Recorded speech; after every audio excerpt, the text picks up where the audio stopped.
मूल अधिकार में हम पढ़ेंगे संस्कृति और शिक्षा संबंधी अधिकार। क्या पढ़ेंगे? संस्कृति और शिक्षा संबंधी अधिकार। संस्कृति और शिक्षा संबंधी अधिकार का वर्णन आर्टिकल 29 और 30 में किया गया है। आर्टिकल 29 और 23 में किया गया है। तो आर्टिकल 29 है अल्पसंख्यक वर्गों के हितों का संरक्षण। आर्टिकल 29 है अल्पसंख्यक वर्गों के हितों का संरक्षण। आर्टिकल 30 क्या है? आर्टिकल 30 है शिक्षा संस्थानों की स्थापना और प्रशासन करने का अल्पसंख्यक वर्गों का अधिकार। अब संस्कृति और शिक्षा संबंधी अधिकार, ध्यान दीजिएगा। संस्कृति और शिक्षा संबंधी जो अधिकार का वर्णन हमारे संविधान में है और उसको मूल अधिकार में रखा गया है, वो क्या है? अल्पसंख्यक वर्गों के लिए है, माइनॉरिटी के लिए है, मेजॉरिटी के लिए नहीं रखा गया है। मतलब जिनकी संख्या कम हो, जिनको विलुप्त होने का खतरा हो, या जिनकी संख्या अधिक है,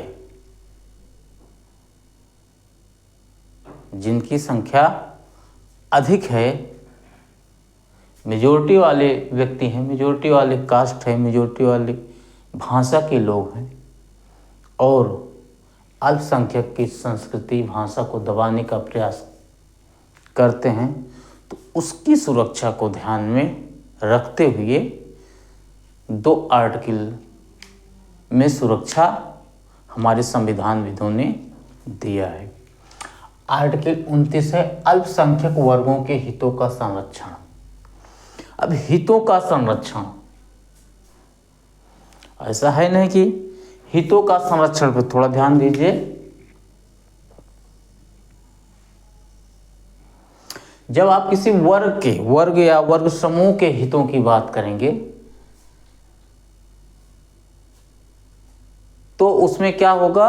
आर्थिक, जैसे पर्सनल हित की बात करते हैं तो हमारे हित में नहीं है, तो उसमें पहले आर्थिक प्रॉब्लम आती है। जैसे किसी को नुकसान होता है, हम कहते हैं कि हमारा वहाँ नुकसान होगा, हमारे हित में नहीं है, मैं वहाँ नहीं जाऊँगा। तो सबसे पहला मेन फैक्टर आर्थिक आता है। लेकिन जब वर्ग के बारे में बात करेंगे तो सबसे पहले आर्थिक नहीं आता। वर्ग का हित कहाँ कहाँ होता है, पहले हम उसको देखते हैं। तो वर्ग का हित सबसे पहले क्या होता है, उसकी पहचान क्या होती है? किसी वर्ग की पहचान क्या होती है? जो पहचान होती है उसी को पहले लोग क्या करते हैं? हड़पने का प्रयास करते हैं। जैसे पहचान क्या होती है? उसका धर्म पहचान होता है, भाषा पहचान होती है, लिपि पहचान होता है, और वह जिस पृथ्वी के जिस भूखंड पर रहता है उसको क्या कहते हैं? एनवायरनमेंट, वातावरण क्या होता है, उसकी एक पहचान होती है। वातावरण के हिसाब से उसको क्या होता है? बॉडी स्ट्रक्चर होता है, वह भी उसकी एक पहचान होती है। तो हम देखते हैं क्या इसमें है? नागरिकों के किसी अनुभाग को, नागरिकों के किसी अनुभाग को अपनी बोली, भाषा, लिपि, संस्कृति को सुरक्षित रखने का अधिकार है। तो हमारे संविधानविदों ने इसमें देखिए क्या क्या किया गया है कि बोली का, भाषा का, लिपि का और संस्कृति का सुरक्षित रखने का अधिकार है। अर्थात कोई भी अल्पसंख्यक हो उसकी आप लिपि को प्रभावित नहीं कर सकते, बोली को प्रभावित नहीं कर सकते, भाषा को प्रभावित नहीं कर सकते और संस्कृति को प्रभावित नहीं कर सकते हैं। यदि किसी समूह की बोली, भाषा, लिपि, संस्कृति का हनन होता है तो डायरेक्ट क्या करता है? सुप्रीम कोर्ट में उसकी रक्षा के लिए रिट दायर कर सकता है। दूसरा क्या है? दूसरा पॉइंट, पहला पॉइंट था, दूसरा पॉइंट है राज्य द्वारा वित्त पोषित, राज्य द्वारा वित्त पोषित संस्थानों में धर्म, मूल वंश, जात, लिंग, जन्म स्थान, भाषा के आधार पर भेदभाव नहीं किया जाएगा। ध्यान दीजिएगा, मैंने आपको पीछे भी पढ़ाया है कि किन आधारों पर, 5 आधारों पर बताया गया था। किन किन आधारों पर पीछे बताया गया था? धर्म, मूल वंश, जात, लिंग, जन्म स्थान। वहाँ आपको भाषा नहीं बताया गया था, यहाँ भाषा एक और जुड़ गया है। इसके आधार पर भेदभाव नहीं किया जाएगा। कहाँ नहीं किया जाएगा? कि राज्य द्वारा वित्त पोषित, राज्य द्वारा वित्त पोषित। राज्य द्वारा वित्त पोषित मतलब होता है सरकारी संस्थान। जैसे सरकारी संस्थान, सरकारी संस्थान क्या होता है? सरकार से उनको वित्त सहायता प्राप्त करती है। और क्या? जैसे सार्वजनिक स्थान भी हुआ, सार्वजनिक स्थान की सुरक्षा भी क्या करती है? सरकार करती है। जिन जिन की सुरक्षा सरकार करती है, आपको मैंने पीछे आर्टिकल में भी पढ़ाया है कि जिन जिन स्थानों की देख रेख, सुरक्षा व्यवस्था या सरकार की निगरानी में खुले हैं, वहाँ पर आप धर्म, मूल वंश, जात, लिंग एवं भाषा 6 पॉइंट के आधार पर आप मतभेद नहीं कर सकते हैं। क्या करते हैं? आप वहाँ मतभेद नहीं कर सकते हैं।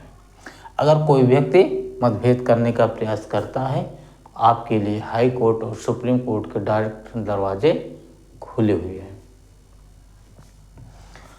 तो यह था आर्टिकल 29, अल्पसंख्यक वर्गों के हितों का संरक्षण। रही बात अल्पसंख्यक वर्ग, अल्पसंख्यक की अलग से कहीं तो परिभाषित किया नहीं गया है, संविधान में किया नहीं गया है। उसको सरकारों पर छोड़ दिया गया है कि आप किसको अल्पसंख्यक, समय समय पर आवश्यकता के अनुसार आप किसको अल्पसंख्यक घोषित करते हैं। हमारे यहाँ तो अभी तक तो मुस्लिमों को अल्पसंख्यक घोषित किया गया है, लेकिन मेरे हिसाब से वे क्या हैं? अल्पसंख्यक हैं नहीं। सरकार की निगाह में है, लेकिन मेरे हिसाब से नहीं है, अगर उनकी कैलकुलेट जनसंख्या देखा जाए। तो फिर कौन है हमारे यहाँ? हमारे यहाँ मैंने पिछले आर्टिकल में आपको पढ़ाया था, जो हिंदू थे, हिंदू में कौन कौन से लोग शामिल थे? सनातन के लोग शामिल थे, सिख शामिल थे, बौद्ध शामिल थे और जैन शामिल थे। जबकि जैन भी हमारे यहाँ क्या हैं? अल्पसंख्यक में है। बौद्ध भी अल्पसंख्यक हैं। जैन और बौद्ध क्या हैं? अल्पसंख्यक हैं। इनको अल्पसंख्यक मानना चाहिए, लेकिन ये हिंदू में आ गए हैं, ये हिंदू में आ गए हैं। तो हिंदू तो अल्पसंख्यक है नहीं। हमारे यहाँ हिंदुओं की बहुलता है, हिंदुओं की बहुलता है, हिंदू अल्पसंख्यक है नहीं, इसीलिए इनको क्यों अल्पसंख्यक माना जाएगा? जो भी हो, सरकार का मुद्दा है। तो हम यहाँ पढ़ेंगे, जो भी अल्पसंख्यक होंगे उनको क्या होगा? बोली, भाषा, लिपि और संस्कृति पर कोई संस्कृति का कोई भी व्यक्ति हनन नहीं कर सकता है, अर्थात उनको सुरक्षित रखने का अधिकार है। उसके बाद धर्म, मूल वंश, जात, लिंग एवं भाषा के आधार पर भेदभाव नहीं किया जा सकता। अब हम पढ़ेंगे आर्टिकल नंबर 30, शिक्षा संस्थानों की स्थापना। शिक्षा संस्थानों की स्थापना और प्रशासन करने का अल्पसंख्यक वर्गों का क्या? ध्यान दीजिए, यही नहीं, उनकी तो रक्षा की ही जाएगी, साथ साथ अल्पसंख्यक वर्ग जो होंगे वे शिक्षा संस्थानों की स्थापना भी कर सकते हैं। स्थापना ही नहीं, बल्कि उसका प्रशासन भी वही करेंगे। अर्थात जो भी व्यक्ति स्थापित करेगा, उसको उसमें पढ़ाने वाले टीचर को, चपरासी को संपूर्ण व्यवस्था देखने का, अर्थात संपूर्ण व्यवस्था मैनेजमेंट का पूरा उसको अधिकार होगा। यही नहीं कि स्थापित वो करें और मैनेज दूसरा करें। तो मान लीजिए अल्पसंख्यक वर्गों ने उस संस्था को स्थापित किया, कुछ समय तक चलाया, उसके बाद ऐसी आवश्यकता पड़ी कि राज्य सरकार उसको अपने अंदर लेना चाहती है। तो ऐसा नहीं है कि राज्य सरकार उसको अपने अंदर लेगी और कुछ पैसा नहीं देगी, पूरी उसकी कीमत देगी, तब उसको अपने अंतर्गत करेगी। और उसमें जो कार्य करने वाले होंगे, स्टाफ होगा, उनको भी क्या करेगी, बाहर नहीं निकालेगी। तो ध्यान दीजिए, देखिए पॉइंट वाइज देखेंगे। अल्पसंख्यकों को अपनी रुचि के, ध्यान दीजिए, अपनी रुचि के शिक्षण संस्थान स्थापित करने का अधिकार है। अल्पसंख्यकों को अपनी रुचि के शिक्षण संस्थान स्थापित करने का अधिकार है, अर्थात वो अपनी रुचि की, अपनी इच्छा के, जो भी उनकी इच्छा, जिस भाषा की या अपनी भाषा में, जिस संस्कृति की, अपनी संस्कृति में, को क्या कर सकते हैं, स्थापित कर सकते हैं। यही नहीं, स्थापित करेंगे और अपने हिसाब से उसको प्रशासन भी चलाएंगे, उसका प्रशासन भी चलाएंगे। और अगला देखिए, यदि शिक्षण संस्था की संपत्ति को राज्य अर्जित करता है, मैंने भी आपको बताया, यदि राज्य अर्जित करता है तो अब पर्याप्त रकम देगा, अर्थात उसकी जितनी वर्तमान में कीमत होगी वो राज्य सरकार देगा। अब ध्यान दीजिए, शिक्षण संस्थान क्या होते हैं, 3 प्रकार के होते हैं। शिक्षण संस्थान 3 प्रकार के होते हैं, प्रायः मुख्यतः 3 ही प्रकार के होते हैं। क्या होते हैं, एक सरकारी होता है जिसको सरकारी बोलते हैं, सरकारी कॉलेज बोलते हैं। एक क्या होता है, सरकारी कॉलेज। सरकारी कॉलेज का मतलब राज्य से आर्थिक सहायता एवं मान्यता दोनों होता है। सरकारी कॉलेज राज्य से आर्थिक सहायता, मान्यता दोनों प्राप्त होता है। अब दूसरा कॉलेज क्या होता है, पहला सरकारी, दूसरा क्या होता है कि मान्यता प्राप्त कॉलेज होता है। मान्यता प्राप्त क्या होता है, मान्यता प्राप्त। पहला सरकारी होता है, दूसरा मान्यता प्राप्त, तीसरा क्या होता है, प्राइवेट, एकदम प्राइवेट जिसको बोलते हैं प्राइवेट। मान्यता प्राप्त में क्या होता है, सरकारी में तो राज्य से आर्थिक सहायता एवं वित्त दोनों प्राप्त करते हैं। मान्यता प्राप्त में क्या होता है, सेकंड में क्या होता है, राज्य से मान्यता प्राप्त होता है। मान्यता प्राप्त की मतलब होता है जो नियम कानून सब होता है राज्य का चलता है, राज्य से लाइसेंस मिलता है, लेकिन आर्थिक सहायता उसको राज्य नहीं देता है। आर्थिक सहायता राज्य नहीं देता है, आर्थिक सहायता मैनेजमेंट खुद करता है, जो खुलवाए रहता है वह खुद करता है। अब प्राइवेट क्या होता है, राज्य से आर्थिक सहायता और मान्यता दोनों नहीं लेते हैं। क्या होते हैं, दोनों नहीं लेते हैं। पहले लोग प्राइवेट कॉलेज ही खुलवाते हैं, न तो राज्य से आर्थिक सहायता लेते हैं न मान्यता लेते हैं। कुछ समय चलाने के बाद प्रोसेस है इसका, उनको मान्यता मिल जाती है, आर्थिक सहायता नहीं मिलती। लेकिन और कुछ जाने के बाद क्या होती है, मान्यता और आर्थिक सहायता दोनों मिल जाती है। जब मान्यता और आर्थिक सहायता दोनों मिल जाती है तो सरकारी कॉलेज में आ जाते हैं। जब तक नहीं मिली रहती है तब तक अर्ध सरकारी या मान्यता प्राप्त, और शुरू में जब खुलते हैं तो प्राइवेट रहते हैं। तो हमारे यहाँ ये 3 प्रकार के क्या है, शिक्षण संस्थानों की स्थापना प्रायः होती है। और उसके बाद क्या होते हैं, अल्पसंख्यकों को शिक्षा में भी पूरा क्या दिया गया है, हमारे संविधान में स्थान दिया गया है, मूल अधिकार के अंतर्गत रखा गया है, शिक्षा में भी, और उनको संस्कृति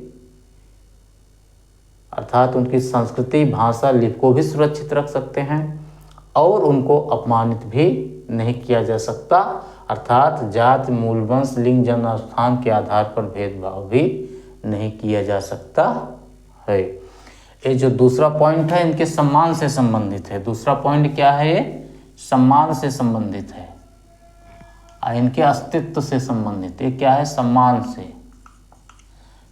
से संबंधित है। दूसरा पॉइंट मतलब मूल वंश, जाति, लिंग, जन्म स्थान, ये सम्मान से संबंधित है और ये अस्तित्व से संबंधित है। दोनों की रक्षा की जाएगी, सम्मान के भी, अस्तित्व के भी, और इधर शिक्षा के भी। मेन तीनों ही होता है, सम्मान, अस्तित्व, शिक्षा, तीनों को क्या किया जाएगा, अल्पसंख्यकों की रक्षा की जाएगी। तो क्या अब हम अगले आर्टिकल पढ़ेंगे, 29 और 30 कंप्लीट हो गया।